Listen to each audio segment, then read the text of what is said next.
If you have been on the internet for these last 3 years, certainly you have been heard about Fortnite. And if you haven't, let me fill you in. Fortnite is a survival video game from 2014 whose fame exploded after 2017. The game implemented its Battle Royale mode, in which you face off against 100 opponents across the map, with the goal of survival, and whoever is left in the end wins. Now that you know what the game is about, let me give you a guide to play a couple of tips that will be useful in the game. It is said that the game is available on PC, Xbox One, Series X and S, PS4, PS5, Nintendo Switch, and for the mobile devices. It is on Galaxy Store or from the developer website Epic Games. After downloading and installing, we open the game. We start our session, and in case you don't have one, you can register for free from Epic Games website. It is used to believe that it wasn't free, but you must pay for that. When we open the game, we will see on main screen 3 games mode: Save the World, which is the original game; Creative, which is where the community can make their own maps and play with friends and various modes; and the Battle Royale, of which we will make the video. Select the game mode and we will send us to the main screen, and if you thought that the game was only a bar survival, you are wrong. The game has a story, which involves easily for 950 V-Bucks in the game currency, or $7.99. You can get the Battle Pass if you get different rewards that will help you to customize your character in the game. These are skins, backpacks, spikes, parachutes, trails, emotes, design for weapons, background music, and if you complete the pass of 1,500 V-Bucks, some of these items will be explained later.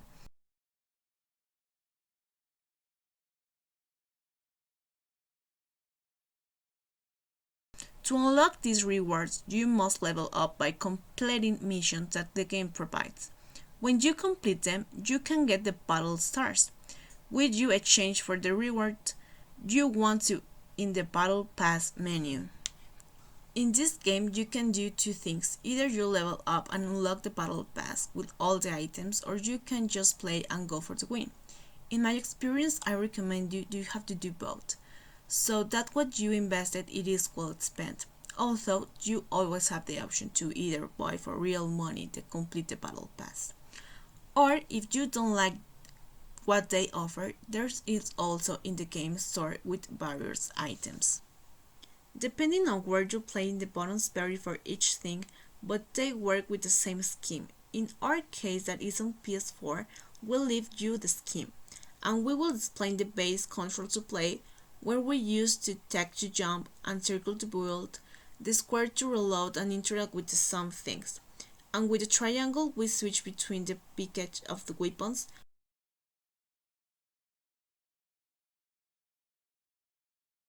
We left joystick to move and the right joystick to move the camera, the touchscreen to open the map, the lower triggers to switch the weapons, the left trigger to aim and right trigger to shoot.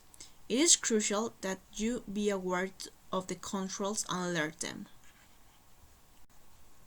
That said, it's time to play. I like the Star Wars, so I'm going to choose the Mandalorian to play. We start the game in solitaire, and once we are matched with the server, this game will start. Before we start, we will appear on an island that is used to load the textures of the game. The game has so many different mechanics that make the game dynamic, but there are too many, and not to overtax the subject, we will address the basic mechanics to win the game. Once you start the game, you will get on the battle bus. You will notice that the map is extensive. This is because it is designed to that players can prepare for the game, equip themselves with weapons, and little by little the map will get smaller and smaller. It was believed that you will be whatever you want, but you can't because of storm. There are 3 ways to obtain weapons in the game. with chests, the ones you will find on the ground, or the ones you can buy from NPCs. An important detail of the weapon is that they are divided into 7 levels and categories depending on the ammunition. In the case of the levels, depending on the color, the weapon is better and the damage increases. The weapons that you will find on the map, from the lowest to the highest damage, are the follows: white, green, blue, purple, and orange. There are two categories are exotic, which are black blue, and mythic, which are golden and the most powerful. This type of weapon can only be obtained by building them with gold parts, which are obtained by opening chest. All these weapons need bullets, which are obtained in great ammunition boxes along the map. Depending on the ammunition, they have different levels of damage. These are short, medium, long, heavy, and explosive, and besides damage they vary in the amount of times you can shoot before emptying the cartridge and having to reload. The short ammunition will give a higher rate of fire and it's effective at short range, but not at long distances. The medium is the most common. It is used in assault rifles and has a balance between rate on fire before reloading and damage. The long ammunition is found in sniper, and this is exclusively for long range damage. As long as you know how to use it, although it is only for one shot, and you will have to reload to be able to use it again. The heavy ammunition is the more effective and short range encounters, although its rate on fire is somewhat slow and finally explosive. Like the long one, this is only one shot before reloading, and although it is the most lethal, you must be careful. There are materials to build, from ramps to gain height and use it into your advantage, and barriers for protection. There are two materials with different resistance and you will find them.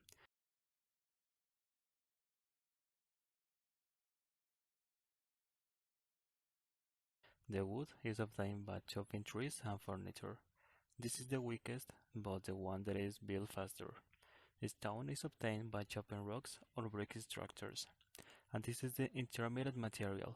It is neither very strong nor very resistant and is built using an average time, and the metal is obtained by chopping cores of metal structures, and although it is the slowest construction material. The last mechanic to explain is survival. In the game you have two health indicators, life bar and shield bar. When you start the game, you already have 100% of life, and to fill the health bar you must fill it with shields, of which there are two basic ones. The mini shield that gives you 25% protection in 2 seconds, and you can fill them more 50% of the shield bar. And the normal shield, which in 5 seconds fills 50% of the shield. Recovery life has a similar mechanic, and this one, if you want to recover 15% of life, you must use bandage. Just take 3 seconds to recover life, and there are the first aid kits, which in 10 seconds fill you 100% on the life bar. To survive, you have to eliminate the openings that you find on the way using the weapon, and in turn you must advance to the safe zone. Due to the storm is used as a barrier that keeps the player within a playable area, shrinking in order to make the space smaller so that players can meet to fight each other. If you stay outside the safe zone of the storm reach you, your health decreases. The safe zone is random, but is always marked on the map. In short, the main mechanic is to run away from the storm and survive your opponents. If you succeed, you will greet a victory royal, which means that you have to win the game. It is a game that seems complicated, but it really is not. As I mentioned, it has some mechanicals which benefit, and if you want to improve, you probably do have few tricks. Next, here are some tricks to apply during your game. When falling, open and close the parachute. This gives you an speed advantage because when you close the parachute you have an extra boost, which will help you to fall faster before your opponents. Don't land in place with names. These are more competitive and before many more rivals fall there.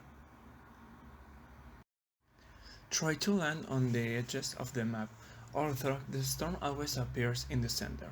It is easier for you to find empty areas to collect weapons without risking being eliminated just the game start.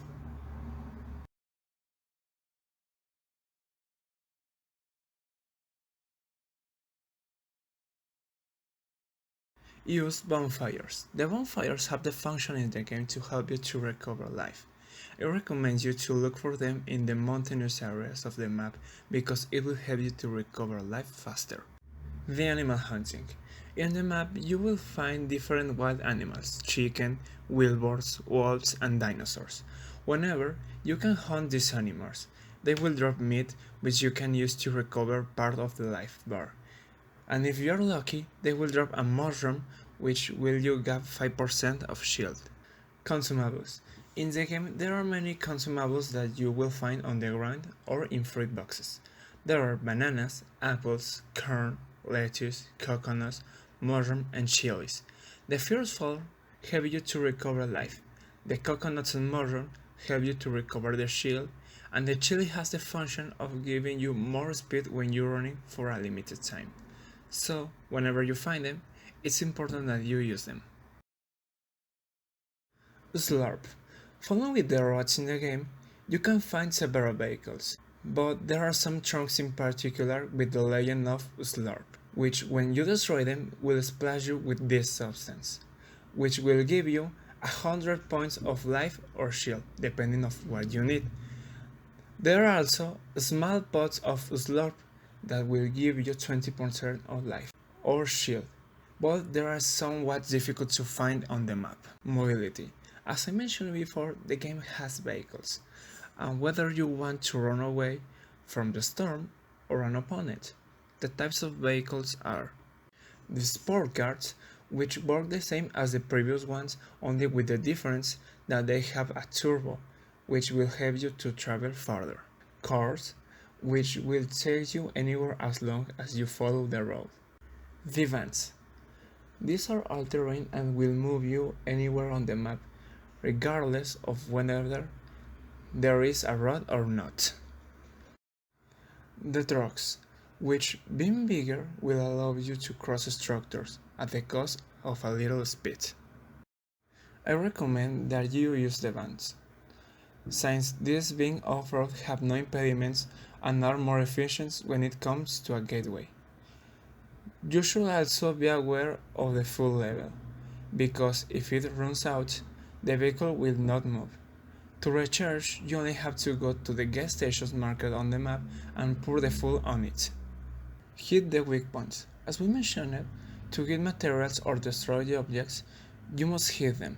However, this can take time and you could be eliminated if you are not careful. I suggest that when you hit the pixel, follow the circle that will appear as a guide of where to hit. This will guarantee a faster collection and may even give you an extra materials. Box it. For those not familiar with the game, the term box it means to enclose yourself in a cube. This is achieved by building walls on the sides, with the objective that if for any reason, such as reloading ammunition, recovering health or shield, you must stop.